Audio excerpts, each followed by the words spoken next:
10 German fighters closed in around a single American P-47 Thunderbolt high above the Rhineland. From a distance, the formation looked almost like a tightening ring. The German aircraft circled cautiously at first, keeping their altitude advantage while slowly narrowing the space around the lone Thunderbolt. Inside their cockpits, Luftwaffe pilots spoke rapidly over the radio. Single American fighter, altitude 11,000, moving west. More voices joined in. Then the chatter stopped. Below them, the American pilot suddenly banked his Thunderbolt toward the sun. The massive aircraft shuddered as he pushed the controls harder. The radial engine roared louder, vibrating through the heavy airframe. The maneuver looked reckless, almost desperate. But the pilot did not call for help. He did not break radio silence. He simply flew. Methodical, controlled, precise. Minutes later, the sky was empty. The German fighters had disappeared, and the only aircraft still visible above the Rhineland was a single Thunderbolt heading west. No order had been given to retreat, yet something had convinced them to leave. March 1945. The war in Europe was collapsing. Allied armies were pushing east across the Rhine River, smashing through the final defensive lines of the German army. Entire cities burned behind the front as the last organized resistance slowly broke apart. Above the battlefield, the sky was rarely quiet. Every day, hundreds of aircraft crossed the front lines. Bombers, reconnaissance planes, fighter sweeps, ground attack missions striking columns of retreating German vehicles. At high altitude, white contrails cut long scars across the freezing sky. For the pilots of the 56th Fighter Group, this meant long patrols deep inside enemy territory. Their aircraft was the Republic P-47 Thunderbolt. The Jug. It was not graceful. Compared to the sleek P-51 Mustang, the Thunderbolt looked enormous. The thick fuselage housed a massive radial engine that made the nose wide and blunt. Its wings were broad and heavy, carrying 8.50 caliber machine guns. It climbed slower than many enemy fighters. It turned wider than the German Messerschmitt 109. But it had two advantages every pilot respected. It could dive like a falling hammer, and it could survive punishment that would destroy almost any other fighter in the sky. The 56th Fighter Group had been fighting over Europe since 1943. By the final months of the war, its squadrons were a mixture of hardened veterans and young replacements fresh from American training fields. Some pilots had only 20 missions. Others had more than 200. The difference between them was easy to see. Veteran pilots moved through the cockpit with quiet efficiency. They checked instruments without looking down for long. Their eyes constantly scanned the sky, watching for distant shapes that might mean danger. New pilots still flew well, but they hesitated sometimes. And hesitation could be deadly. The morning briefing that day was routine. The intelligence officer stood beside a large map and tapped it with a wooden pointer. Weather, broken clouds. Target area, rail yards east of Cologne. Threat assessment, moderate anti-aircraft fire, possible fighter interception. German air strength had declined sharply, he explained. Fuel shortages had grounded many squadrons. But that did not mean the sky was safe. Do not assume the enemy is gone, he said. The pilots listened quietly. Some scribbled notes on kneeboards. Others studied the route across the Rhine. Everyone in the room understood something important.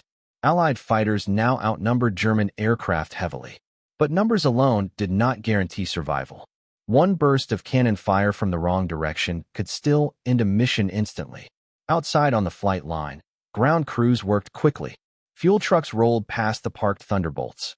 Armorers loaded long belts of ammunition into the wings. Each P-47 carried 8 machine guns, with 400 rounds per gun. Every round mattered.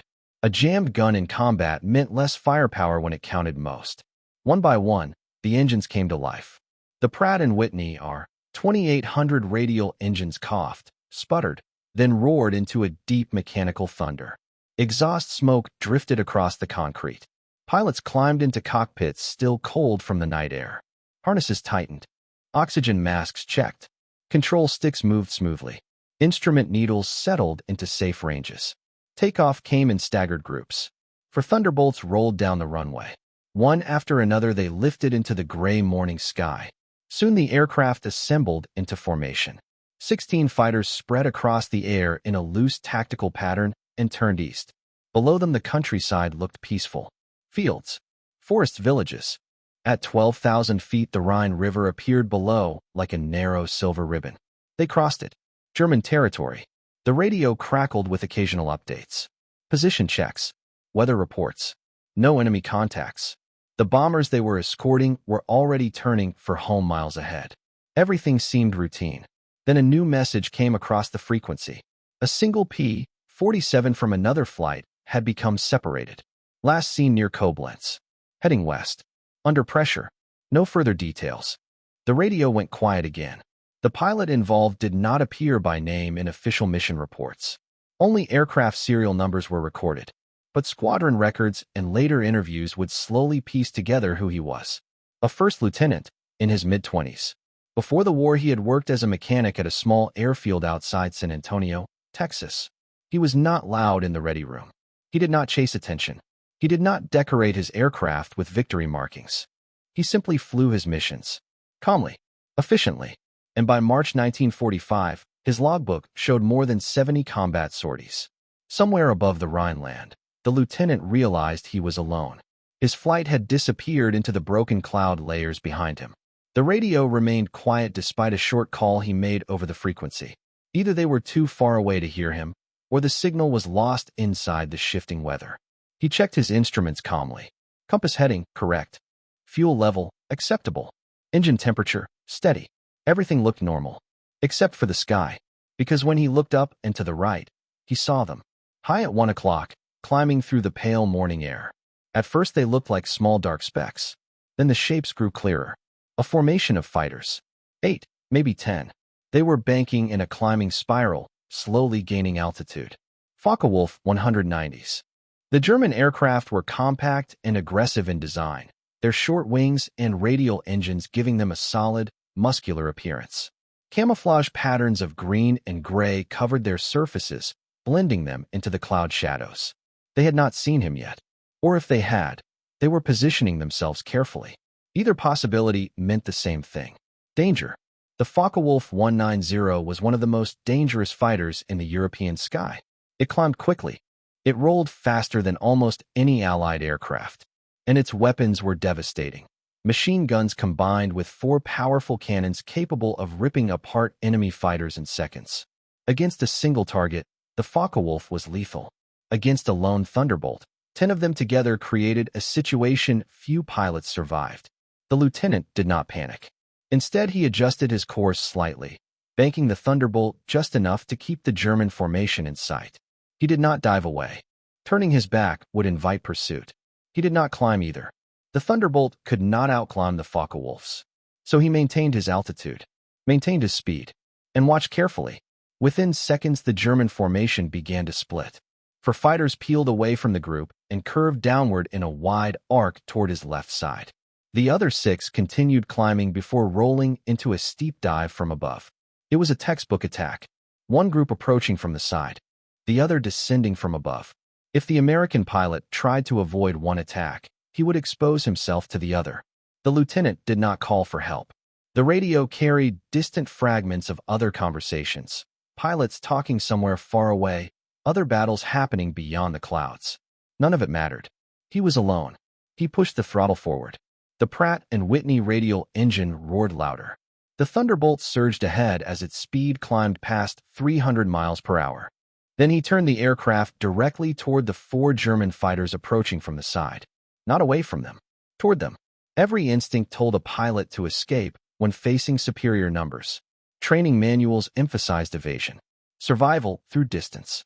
But distance required open sky, and the German fighters had already surrounded him. So the lieutenant made a different calculation. If he could not escape, he would break their attack. The 4 Focke-Wulfs approached rapidly. Their noses dipped slightly as they lined up the firing pass. The lieutenant waited. He held his course until the last moment. Then he pulled the Thunderbolt sharply upward in a climbing turn straight toward them.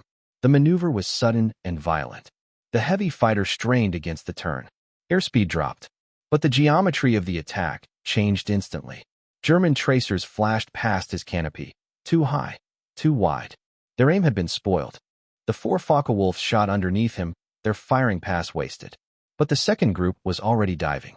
6 fighters screaming down from above. The lieutenant reacted immediately. He rolled the Thunderbolt inverted, and pushed into a steep dive. Altitude turned into speed.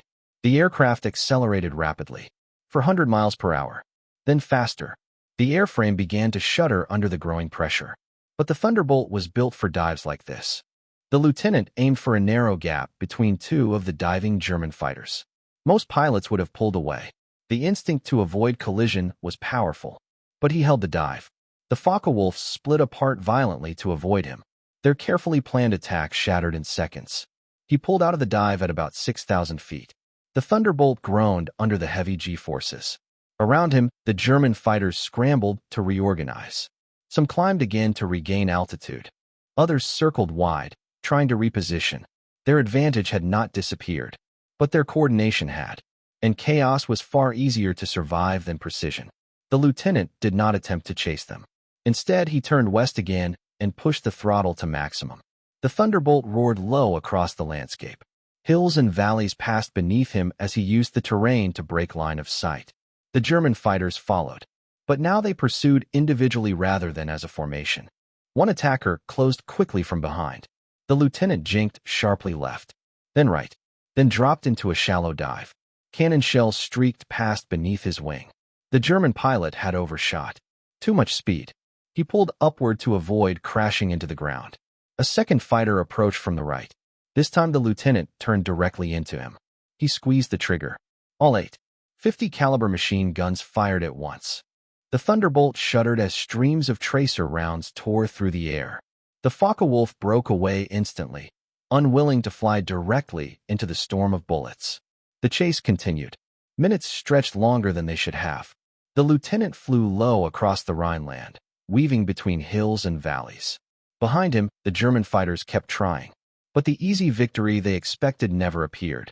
Instead, they were burning fuel, burning ammunition, and the American pilot refused to die. Then something changed. German radio traffic suddenly went silent. No new instructions. No coordination. One by one, the Focke-Wulfs broke off the chase. They turned east and disappeared. The lieutenant did not know why. He did not question it. He simply checked his instruments. Fuel was low, but still safe. The engine continued running smoothly. He climbed slowly back to altitude and continued west. Soon the Rhine River appeared again beneath his wings. Friendly territory. He crossed it, descended, and landed at the nearest Allied airfield. The ground crew gathered around the aircraft. They expected damage. Bullet holes. Oil leaks. Something. Instead, the Thunderbolt looked untouched. Fuel tanks nearly empty. About 200 rounds missing from the guns. When they asked what had happened, the lieutenant gave a simple answer. He had encountered enemy fighters. He had evaded. That was all. The lieutenant climbed down from the cockpit and stood for a moment beside the Thunderbolt. The engine ticked quietly as it cooled. Ground crewmen walked slowly around the aircraft, inspecting the wings and fuselage for damage that simply wasn't there. One of them finally looked up. "Do you want the guns rearmed now?" the crew chief asked. "Or can it wait until morning?" The lieutenant glanced at the sky, then back at the aircraft. "It can wait," he said. He signed the maintenance log, handed it back to the crew chief, and walked toward the small debriefing hut at the edge of the airfield. Inside, the intelligence officer sat with a clipboard and a stack of mission forms.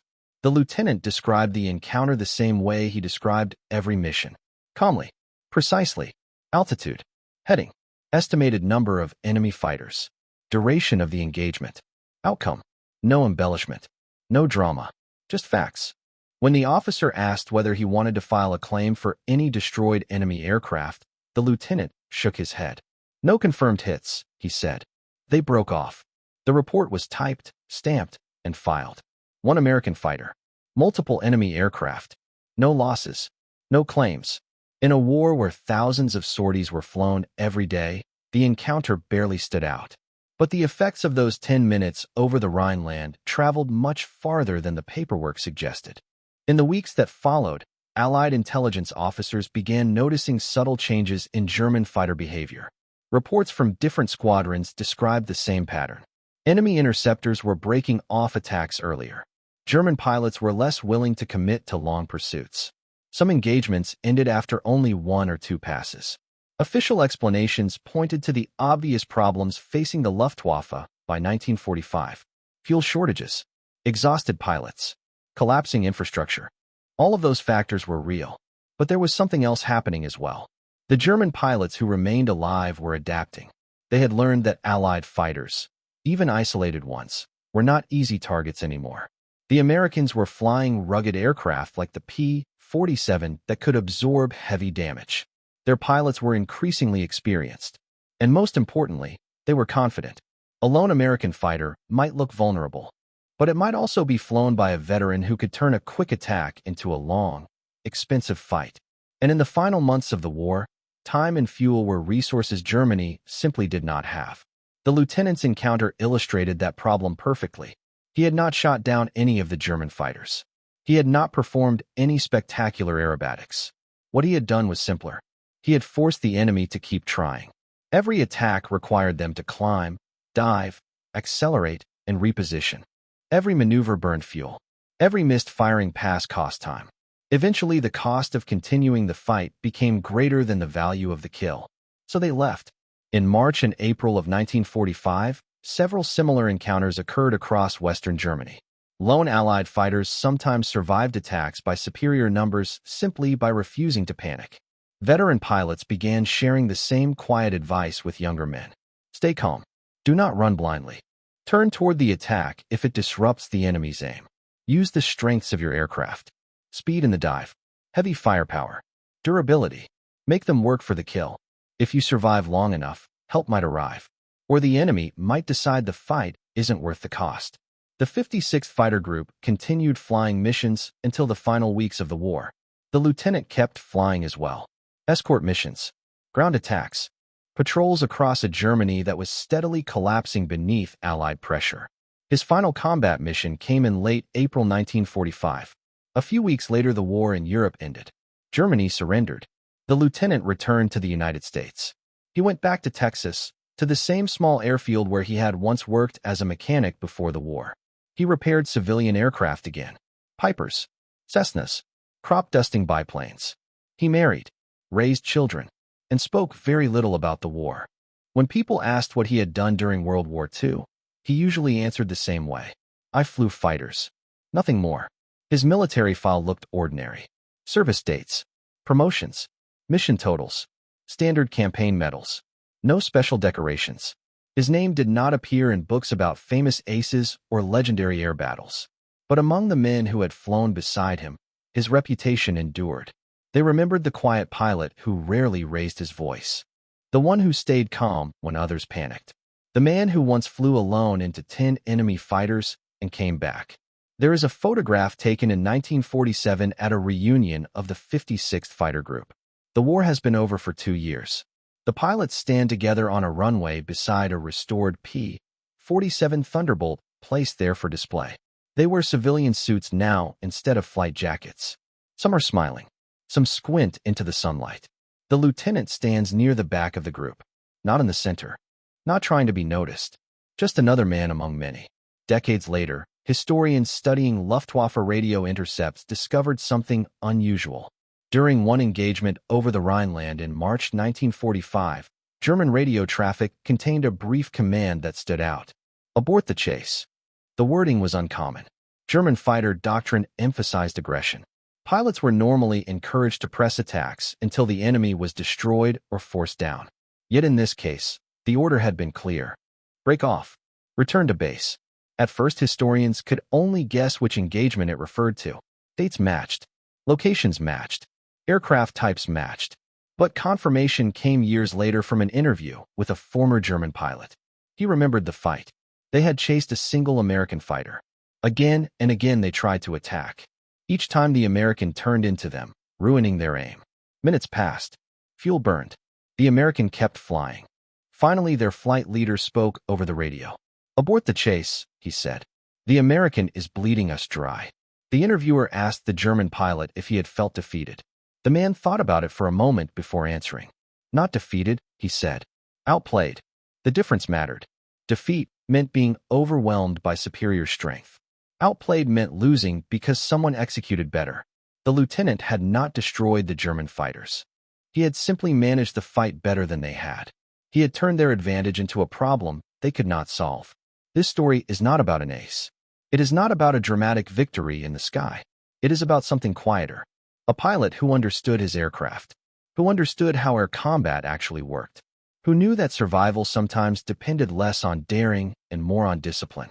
Combat flying is often described as a contest of speed and skill, but it is also a contest of patience, of judgment, of knowing when to attack and when simply to endure.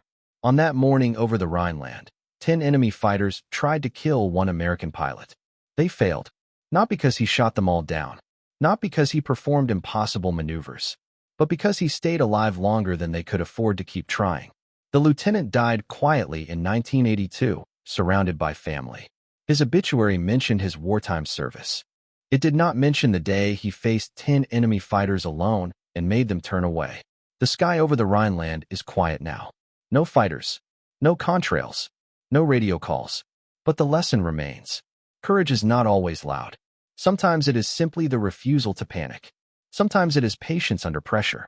And sometimes victory is nothing more than surviving long enough for the enemy to decide the fight is no longer worth the cost.